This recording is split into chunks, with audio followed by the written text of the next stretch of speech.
વડોદરાના સમતા વિસ્તારમાં હાઉસિંગ બોર્ડના 35 વર્ષ જૂની ઇમારત ધરાશાયી થઈ હોવાનું સામે આવ્યું છે। આ ઇમારત ધરાશાયી થતા 4 લોકો ઇજાગ્રસ્ત થયા હતા। જો કે આ ઘટનાની જાણ પોલીસને અને ફાયર વિભાગને થતા ફાયર વિભાગ અને પોલીસ ઘટના સ્થળ પર આવી પહોંચી હતી। વડોદરાના સમતા વિસ્તારમાં હાઉસિંગ બોર્ડના 35 વર્ષ જૂની બિલ્ડિંગ ધરાશાયી થઈ હોવાનું સામે આવ્યું હતું। બિલ્ડિંગ ધરાશાયી થતા 4 લોકો ઇજાગ્રસ્ત થયા હતા। જ્યારે દુર્ઘટનાને પગલે ફાયર વિભાગની ટીમ, એમ્બ્યુલન્સ અને પોલીસ અધિકારીઓ ઘટના સ્થળે દોડી આવ્યા હતા। જોઈન્ટ પોલીસ કમિશનર સહિતનો સ્ટાફ ઘટના સ્થળે પહોંચીને બચાવ કામગીરી હાથ ધરવામાં આવી હતી। આ બિલ્ડિંગમાં આશરે 15 થી 20 લોકો રહેતા હતા। ફાયર બ્રિગેડની 4 ટીમો અને સ્થાનિક કોર્પોરેટર તેમજ સામાજિક કાર્યકર્તા દ્વારા બચાવ કામગીરી હાથ ધરવામાં આવી હતી। 4 જેટલા લોકોને ઈજાઓ થઈ હતી। એમ્બ્યુલન્સના માધ્યમથી 4 જેટલા વ્યક્તિઓને સારવાર અર્થે હોસ્પિટલ ખસેડવામાં આવ્યા હતા।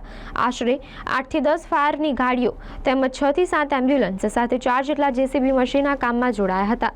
જેસીબી મશીનના માધ્યમથી તમામ કાટમાલને દૂર કરવાની કામગીરી હાથ ધરવામાં આવી હતી। સાથે ધરાશાયી થયેલી આ ઇમારતમાં કેટલાક રહેવાસીઓ દબાઈ ગયા છે તેવી પણ માહિતી મળી રહી હતી, પરંતુ 1 થી 1.5 કલાકની શોધખોળ બાદ ફાયર બ્રિગેડને કોઈ અંદર દબાયું નથી તેવી જાણ થઈ હતી।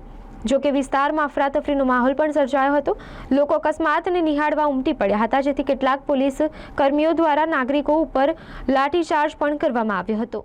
જ્યારે આ 10 મિનિટ પહેલાં છે ને બિલ્ડિંગ થોડી હલવાનું ચાલુ થઈ, એટલે આ સુમનબેન ને આ જે 3 જણ ઉપર હતા ને એ લોકોને થોડો આઈડિયા આવ્યો કે બિલ્ડિંગ હલે છે, એટલે 3 જણા નીચે ઉતરી આવ્યા અને થોડીક જ મિનિટ થઈને આખી બિલ્ડિંગ અમે પોતાના લોબીમાંથી જોઈએ છે અને આખી બિલ્ડિંગ ફાટ લેકે બેસી ગઈ અને જે ધૂળની ડમરીઓ ઉડી અને તરત જ બધી પબ્લિક ભેગી ગઈ। જાનહાની કોઈ નથી થઈ। અને મારું ડીએસ જગતાપ, પાવનધામ સોસાયટી, સૂર્ય કિરણ બિલ્ડિંગ છે જે બ્લોક નંબર 91 નંબર છે, તમે જોઈ રહ્યા છો। મને અમારા પ્રાથમિકમાં એવું લાગી રહ્યું છે કે ત્યાં રિનોવેશનનું કંઈ કામ કરતું હતું, કામ થઈ ગયું અને 4-5 કલાક પછી અચાનક બિલ્ડિંગ ધસડી પડી છે। તાત્કાલિક લક્ષ્મીપુરા પોલીસ સ્ટેશન સાથે સાથે ફાયર બ્રિગેડ, તમે જુઓ જીઈબી છે, બધા જ લોકો અહીંની ડિફેન્સ, સિવિલ ડિફેન્સ, બધા જ લોકો જેને જે રીતના મદદ કરવી હોય સ્થાનિક લોકોનો, અમે એમ્બ્યુલન્સ, અમારી પોતાની એમ્બ્યુલન્સો છે, એવી રીતના ફાયર બ્રિગેડનું છે, બધા જ લોકો અહીંયા આવીને હાજર છે।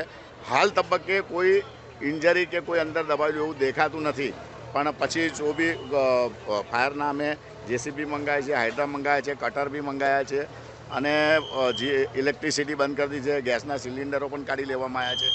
તો બધી જ વ્યવસ્થા કરી રહ્યા છે, પણ તેમ છતાં પણ પ્રયત્ન એવો છે કે ભગવાન કરે અંદરથી કોઈ જાનહાનિ ન નીકળે, એ હાલના તબક્કે તો દેખાતી નથી।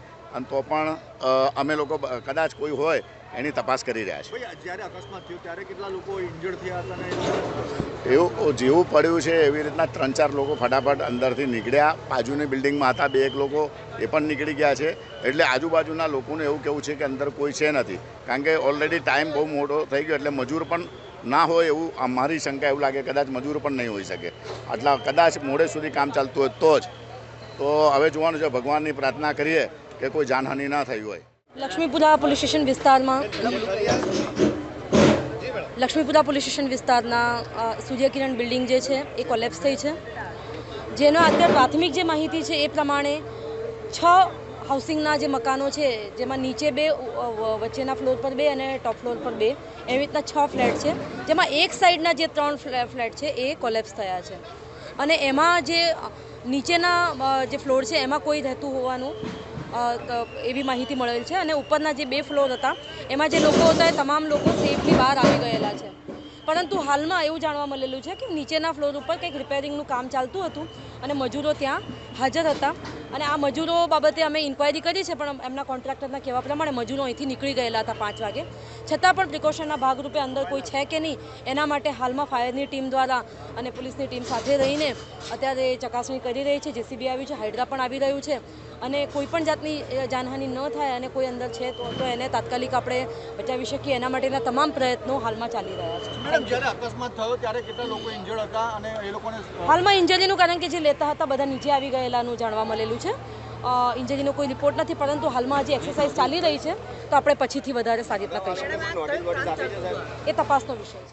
सुभानपुरा एरिया में एक बिल्डिंग कोलैप्स हुई है, ऐसे हमें कॉल मिला था। उस कॉल के बेसिस पे हमारी 3 से 4 टीम यहाँ पर पहुंच गई है और रेस्क्यू ऑपरेशन चल रहा है। कितने लोगों को इंजर्ड हुआ था, ऐसा कुछ प्राथमिक दृष्टि में? प्राथमिक दृष्टि में ऐसा जानने को मिला है कि 4 लोग जो है वो इंजर्ड हुए थे और अभी कुछ लोग दबे होने की आशंका है, तो अभी उसके बेसिस पे हमारा रेस्क्यू ऑपरेशन अभी चल रहा है। किस प्रकार का रेस्क्यू किया जा रहा है? अभी जेसीबी के थ्रू हम जो मलबा जो है वो हटा रहे हैं और साथ में उसमें जो हमारी टीम है वो उस पे प्रिकॉशंस लेके काम कर रही है। बिल्डिंग धराशायी होने का कोई कारण पता चला? अभी तो ऐसा कुछ अभी वो अंडर इन्वेस्टिगेशन है, जैसे इन्वेस्टिगेशन आगे की बात चलेगी। बिल्डिंग का समारकाम चालू था और उसके बाद ये बिल्डिंग ये इन्वेस्टिगेशन का पार्ट है, तो इन्वेस्टिगेशन होगी उसके बाद में ये पता चलेगा।